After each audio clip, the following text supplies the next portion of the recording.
What's going on, Colts Nation? Welcome back to the Colts Syndicate, where today I want to talk about Michael Pittman Jr. and the possibility that he might not come back, right? Never signed a contract. He wants to test free agency and see what else is out there.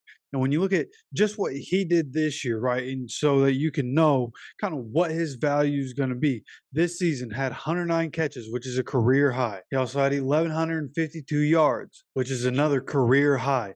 He also added 4 touchdowns. He had 4 touchdowns last year, and he had 6 touchdowns in 2021, 1 touchdown in his rookie season. So altogether, 15 touchdowns in the 4 seasons, right? And of course, that first season, his rookie year, he only played what 7 games, I think, something like that in the Phillip Rivers season. But all in all, the work that he's put in is 336 catches, 3,662 yards and 15 touchdowns in the 4 seasons that he's been in the league. And I think one element that we saw this past season from Michael Pittman Jr.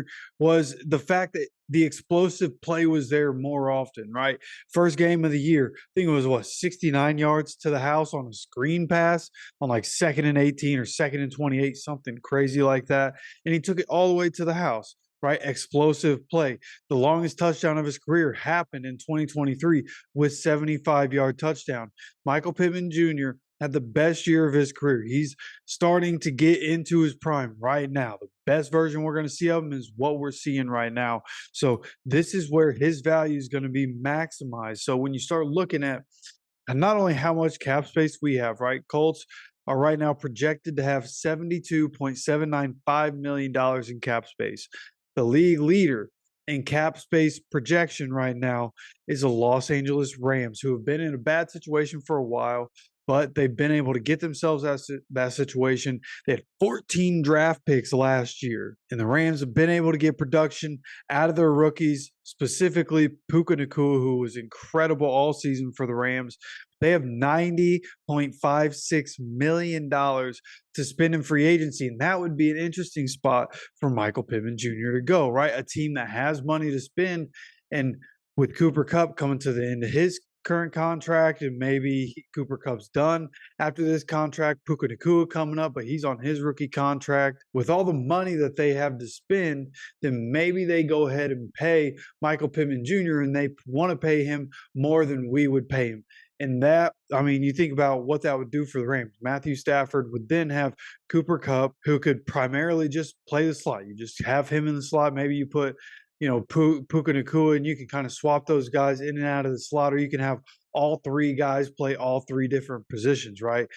MPJ, Puka Nacua, and Cooper Kupp. Just keep swapping them out. Yeah, at that point, there would be so many options for Sean McVay, and they'd be a hard offensive stop. Kyron Williams, also rookie contract, but has been incredible for the Rams. Was expected to be incredible in his rookie season before he got a season-ending injury in the preseason.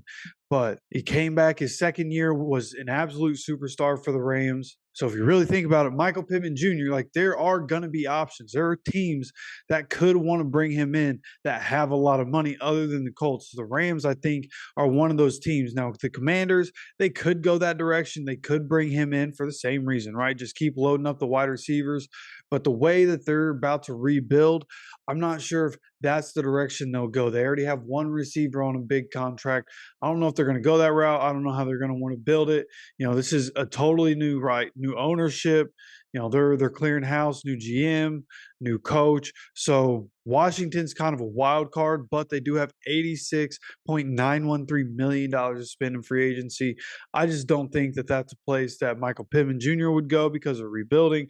And also, I don't know if they would want to pick up a wide receiver contract like that. Titans, team that's rebuilding, I don't think he'll want to go there, even though they have $77.585 million to spend.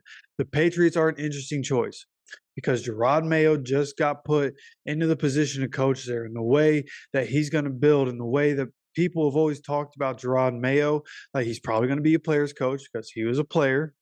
He's also a tough guy. He's going to want guys like Michael Pittman Jr. on his team, so he might go ahead and pay, right? They have $75.221 million, and Michael Pittman Jr. ends up going to the Patriots. That would be soul crushing. Okay, that fact can't be understated. That would be so tough to deal with. And it's honestly something that I could see being in the realm of possibility. Again, if they want to pay him, 25, 26, 27, $28 million a year, even if it's only for 2 or 3 years or whatever, like I could see that being something that ends up happening. Okay. And the Texans are right above us in terms of salary cap at $74.837 million. I don't think they'll be looking for a receiver. They're actually kind of deep at receiver. They'll be getting Tank Dell back. They have Nico Collins, John Mechie.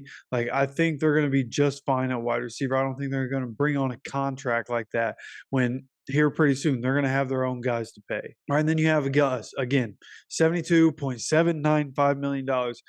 Of course, we have the money to pay him. He's probably should be at the top of the list of guys that the Colts are trying to pay this offseason. All right, then you go down this list. Bengals, I don't think so. The Bears are definitely an option, but in my mind, why would he go play in Chicago, which during football season, traditionally bad weather? So why go play there with, a quarterback that's a lot like Anthony Richardson, anyways, right? But maybe just not as good as a passer, right? I think we all would agree that even early on, it looked like Anthony Richardson probably going to be better than Justin Fields. So why would he go to the Bears over us unless they just offer him more money, right? The Bears have just over $62 million. They have enough money to offer him, but we'll see what happens. Could be an option. The Lions could be an option, but probably not. Vegas, probably not because they already have a couple of outside guys. Cardinals, definitely an option, even though they only have $51.934 million. They're going to be looking to build through the draft more than likely, but maybe they get a staple guy for their team, right? They have James Conner at running back. This is a team that they're trying to be tough.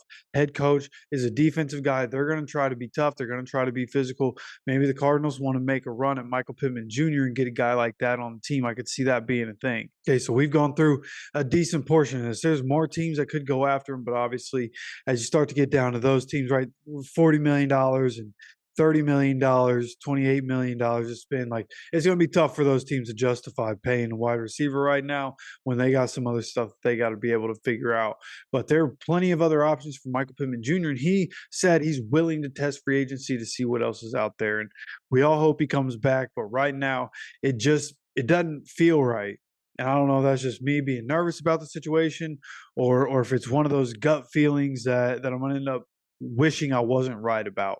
But right now, feels like Michael Pittman Jr. might not come back. I hope that he signs an extension. I hope that we get Kenny Moore to sign an extension and come back. I hope those are the first two that we're hearing about. After that, we can, see what happens after that once those contracts are set and once we know just how much cap space Colts are going to end up having.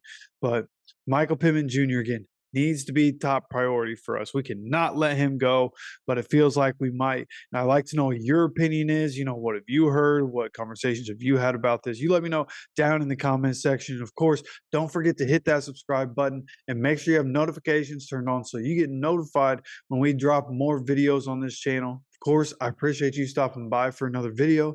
And as always, take care of yourself, take care of each other, and go Colts.